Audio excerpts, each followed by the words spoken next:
बिस्मिल्लाहिर्रहमानिर्रहीम। अस्सलामुअलैकुम जनाब, अगर आप बोर बैठे हैं, परेशान बैठे हैं, तो हम आपके लिए लेकर हाजिर हैं 5 किस्से और कहानियां शरीफ जो कि औलिया इकराम की तरफ मंसूब करके कढ़े गए हैं, लेकिन हकीकत से इनका कोई ताल्लुक नहीं है, बल्कि ये सिर्फ कहानी शरीफ की हद तक हैं। सबसे पहले इस मौलाना साहब की कहानी शरीफ सुने, जो फरमा रहे हैं कि औलिया इकराम अपनी मर्जी से ही दुनिया से जाते हैं, जदों दिल कीता मर गया ते जदों जी चाया उठ बैठे। मतलब कहानी शरीफ है जिन्ना मौत नू भी मजाक ही समझे। बल्कि आइए आपको ये बताऊं कि औलिया अल्लाह अपनी मर्जी से ही दुनिया से जाते हैं। तो ये कहाँ लिखा है? और वो सिर्फ कायनात बदलते हैं, मरकर फना नहीं हो जाते। जिन्ना मर्जी झूठ मार लो, तो किसी ने डकना। एक वाक्य मुझे यहाँ याद आता है, बहुत बड़ी तसव्वुफ की किताब में लिखा है, उस किताब का नाम इस वक्त ज़हन में नहीं आ रहा है, कि एक बार ऐसा हुआ कि एक पीर साहब थे और उनकी एक पक्की मुरीदा थी, बुढ़िया बुढ़ापे में पहुंच गई थी, बड़ी पक्की मुरीदा थी पीर साहब की। पहले के लोगों का गुमान ये था कि पीर साहब का इंतकाल हो तो या पीर के दिन हो, या तो जुम्मा के दिन हो, या जुमेरात के दिन, यानी शनिचर को पीर साहब का इंतकाल नहीं होना चाहिए, इतवार को नहीं होना चाहिए, मंगल को नहीं होना चाहिए, बुध को नहीं होना चाहिए, यानी अच्छे लोग अच्छे अच्छे दिन इंतकाल हो। कि सुबह को देखा कि जनाजा निकला मोहल्ले से, और कहा कि किसका इंतकाल हुआ? मुझे पता नहीं चला, मैं मसरूफ थी। कब पता नहीं चला? तेरे पीर साहब का इंतकाल हो गया। कहा लो साहब, अब पीर लोग भी इतवार और मंगल को दुनिया से जाने लगे, ये क्या बात हो गई? बस इतना कहना था। पीर साहब जनाजे में उठ कर बैठ गए, ठीक है बड़ी भी, आज नहीं जाएंगे, जब तू कहेगी तब चले जाएंगे। क्यों जी, चास आ गई कि नहीं? अब जरा ये कहानी सुने, बहुत इंटरेस्टिंग है, लेकिन इस वाक़े का हजरत अब्दुल कादिर जिलानी रहमतुल्लाह अलैह से कोई ताल्लुक नहीं है, बल्कि ये मौलवियों का बांधा हुआ उन पर एक बहतान है। हजरत शेख अब्दुल कादिर के पास एक औरत अपना बच्चा छोड़ दी। कहा कि इसकी तरबियत करे, इसकी तरबियत कर दे, इसको इंसान बना दे, ये अल्लाह का वली बन जाए। ये मुंह से सुपारी निकाल के बात कर रहे बाबा। इसके मुंह में पैदाशी सुपारी है। वो बच्चा छोड़ गई कि बच्चे को इंसान बना दे। कुछ अरसा बाद वापस आई तो देखा बच्चा जो की रोटी खा रहा है और पहचाना ही नहीं जा रहा, सूख गया बिल्कुल। बच्चा सूख गया है बिल्कुल भूख से, और जो की रोटी खा रहा है। खुदाया आगे गई तो गौसे आजम को देखा तो उनके आगे एक प्याला पड़ा था जिसमें मुर्गी की हड्डियां थी।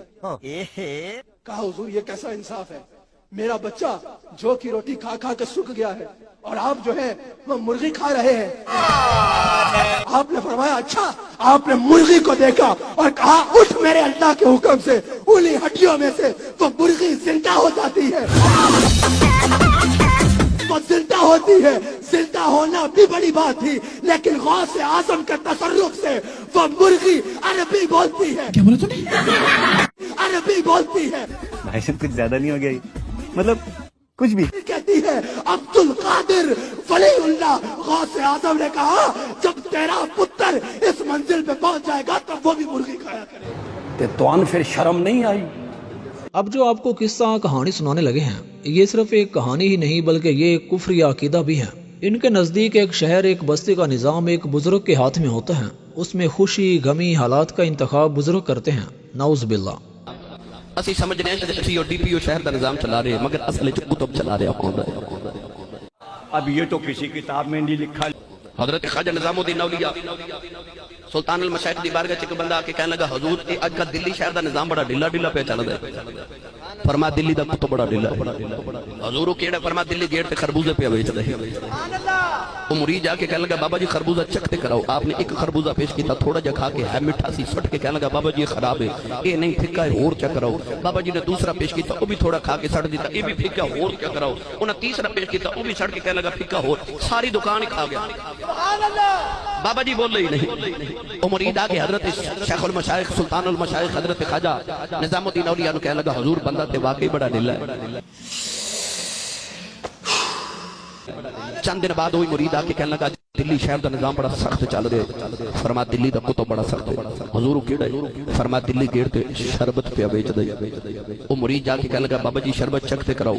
उन्हें थोड़ा जा गिलास च पेश किया, विच तिनका डाल के सट के कहने लगा खराब हो गया, और चेक कराओ। थप्पड़ मार के फरमा लगे सारे खरबूजे बेचने वाले समझे।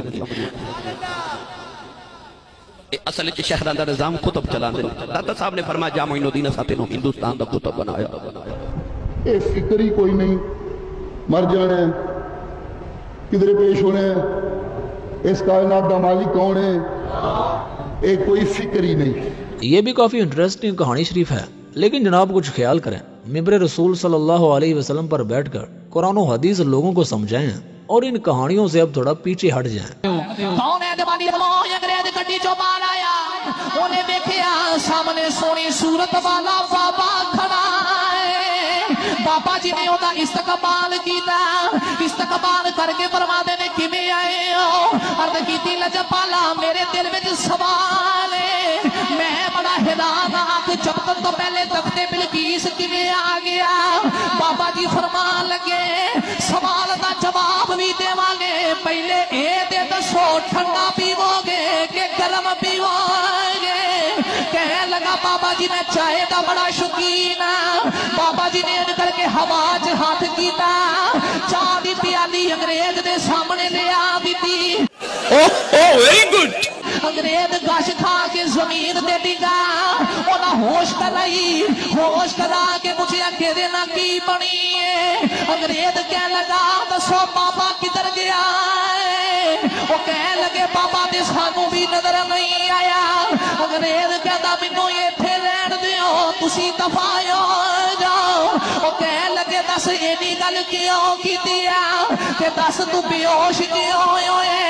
انگریز کہتا جڑی پیالی چ چائے آئی ہے یہ پیالی عام نہیں، میرا گھر لندن ہے، میرے کچن دی پیالی ہے، یہ پیالی میرے گھر دی پیالی ہے۔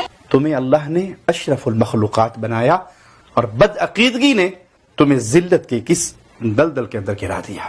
اب 12 سالہ ڈوبی کشتی نکالنے والی بہت ہی مشہور اور معروف کہانی شریف سنیں۔ 90 سالہ بڑھیا کو دیکھا جو زار و قطار رو رہی تھی۔ ایک مرید نے بارگاہ غوثیت آپ میں عرض کی یا مرشدی، اس ضعیفہ کا ایک اکلوتا خوبرو بیٹا تھا، بیچاری نے اس کی شادی رچائی، دلہا نکاح کر کے دلہن کو اسی دریا میں کشتی کے ذریعے اپنے گھر لا رہا تھا کہ کشتی الٹ گئی اور دلہا دلہن سمیت ساری بارات ڈوب گئی۔ ہائے، اس واقعے کو آج 12 برس گزر چکے ہیں، مگر ماں کا جگر ہے، بیچاری کا غم جاتا نہیں، یہ روزانہ یہاں دریا پر آتی اور بارات کو نہ پا کر روک دھو کر چلی جاتی ہے۔ آپ کو اس پر بڑا ترس ہے۔ بارات کو ڈوبے 12 سال بیت چکے ہیں، اب نہ وہ کشتی باقی رہی نہ ہی اس کی کوئی سواری۔ ختم، bye bye, tata, goodbye, گیا۔ تمام انسانوں کا گوشت وغیرہ بھی دریائے جانور کھا چکے ہیں۔ ریزے کو اجزائے جسم میں اکٹھا کروا کر دوبارہ زندگی کے مرحلے میں داخل کر دیا۔ اب اس بارات کی آمد کا وقت ہے۔ ابھی یہ کلام اختتام کو بھی نہ پہنچا تھا کہ یکایک وہ کشتی اپنے تمام تر ساز و سامان کے ساتھ معدودہ دلہن و باراتی سطح آپ پر نمودار ہو گئی اور چند لمحوں میں قرار آ لگی۔ تمام باراتی سرکار بغداد حضور غوث پاک رحمت اللہ تعالی علیہ سے دعائیں لے کر خوشی خوشی اپنے گھر پہنچے۔ اس کرامت کو سن کر بے شمار کفار نے آ کر سیدنا غوث العظم اللہ کی توحید پہ آ جا۔ ان مردوں کو غوث اعظم نہ سمجھ، جو اپنے کپڑے نہ اتار سکے، جو اپنا طہارت نہ کر سکے، جو اپنا غسل نہ کر سکے، جو بیوی روتی کو چپ نہ کرا سکے، جو روتے بچوں کو چپ نہ کروا سکے، ارے جو خود چل کر قبرستان نہ جا سکے، جو قبر کی مٹی میں اتر نہ سکے، جو اپنی قبر پہ مٹی ڈال نہ سکے، اتنے مجبور تھے کہ لوگوں کے کندھوں کے سوار ہو کر گئے تھے۔ وہ قبر میں داخل ہونے کے بعد سب سے بڑے مددگار کیسے بن گئے؟ غوث اعظم کا معنی کیا ہے؟ سب سے بڑا مددگار۔ اور دھرتی پہ لوگوں سن لو، کائنات میں سب سے بڑا مددگار صرف ایک ہے، اور وہ نہیں ہے جو مر کے مٹی میں دفن ہو جائے، وہ ہے جو سب کو مارتا ہے، اسے موت